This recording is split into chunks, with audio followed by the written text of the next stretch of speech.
தான் புருஷன் பிரஜன் வீட்டில் இருக்கிற வரைக்கும் ஒரு மாதிரி பண்ணிட்டு இருந்தாங்க. பிரஜன் வீட்டு விட்டு போனதுக்கு அப்புறமா சிம்பத்தி கிரியேட் பண்ணணும் அப்படின்றதுக்காக அழுது அழுது எல்லா இடத்துலையும் வந்து கேமரா முன்னாடி என் புருஷன் இல்லாமல் என்னால் இருக்க முடியல அப்படின்னு சொல்லிட்டு சிம்பத்தி கிரியேட் பண்ணிட்டு இருந்தாங்க. அதுக்கப்புறம் வந்து பார்த்தீங்கன்னா நம்ம மட்டும் அழுதுட்டு இருந்தா நம்மளை சுற்றி ஒவ்வொருத்தரும் வந்து நம்மக்கிட்ட பரிதாபமாக பேசணும் அப்படின்னு சொல்லிட்டு ஒவ்வொருத்தராக கூப்பிட்டு வந்து பேசிட்டு இருந்தாங்க. அதுக்கப்புறம் வந்து பார்த்தீங்கன்னா இவங்க யாருமே சும்மா விடக்கூடாது, நம்மளை அப்படியே தனியாக தண்ணி தெளித்து விட்டுட்டாங்க, இவங்க எல்லாரையும் இந்த வலைக்குள்ளே கொண்டு வரணும் அப்படின்றதுக்காக இவங்க போடுற சத்தத்தால் என்னால் தூங்க முடியல அப்படின்னு சொல்லிட்டு வெளியே வந்து படுத்து அந்த இடத்துல ஒரு பெரிய சண்டையை உருவாக்கி என்னோட தூக்கம் போச்சு, என்னோட நிம்மதி போச்சு அப்படின்லாம் பேசிட்டு இருந்தாங்க.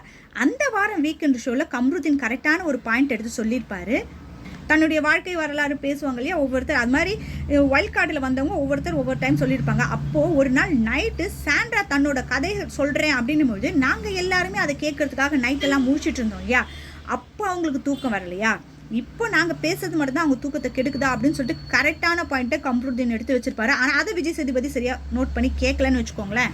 அதுக்கப்புறம் அந்த டான்ஸ்க்கு டாஸ்கில் வந்து பார்த்தீங்கன்னா கனியை வேணும்னே என் குழந்தைய பற்றி நீ பேசின அப்படின்னு சொல்லிட்டு அவங்கள வந்து ட்ரிகர் பண்ணிவிட்டு அவங்கள தேவையில்லாமல் பேச விட்டு அதுக்கப்புறம் விஜய் சேதுபதி வந்து சொன்னதுக்கப்புறமா கூட மனசார நான் மன்னிப்பு கேட்கல அப்படின்னு சொல்லிட்டு விஜய் சேதுபதியே வந்து போட்டு தாக்குன ஒரு முக்கியமான ஆள் யார் அப்படின்னு பார்த்தீங்கன்னா சாண்ட்ரா தான். ஏன்னா ஒவ்வொருத்தர் நீங்கள் வாரம் இதெல்லாம் பேசுகிறீங்க, கானா வினோத் ஆகட்டும், கம்ருதீன் ஆகட்டும், எஃப்ஜே ஆகட்டும், இப்போ பிரவீன் ராஜ் ஆகட்டும், ஒவ்வொருத்தரும் நீங்கள் என்னென்ன பற்றிலாம் என்னென்னலாம் பேசியிருக்கீங்க அப்படின்னு சொல்லிட்டு கேட்ட விஜய் சேதுபதி ஏன் சாண்ட்ரா சொன்னாங்க இல்லையா, விஜய் அண்ணன் என்னை கேட்க சொன்ன மன்னிப்பை கூட நான் சரியாக கேட்கல, மனசு வந்து கேட்கல அப்படின்னு சொல்லி கேட்டதை ஏன் விஜய் சேதுபதி நோட் பண்ணி கேட்கல.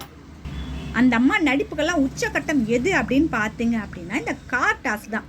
கார் டாஸ்கில் கண்டிப்பாக பார்வதி கம்ருதீன் வாய் விட்டது அவங்க பண்ண செய்கை தவறு தான், நம்ம அதை இல்லைன்னு சொல்லவே முடியாது.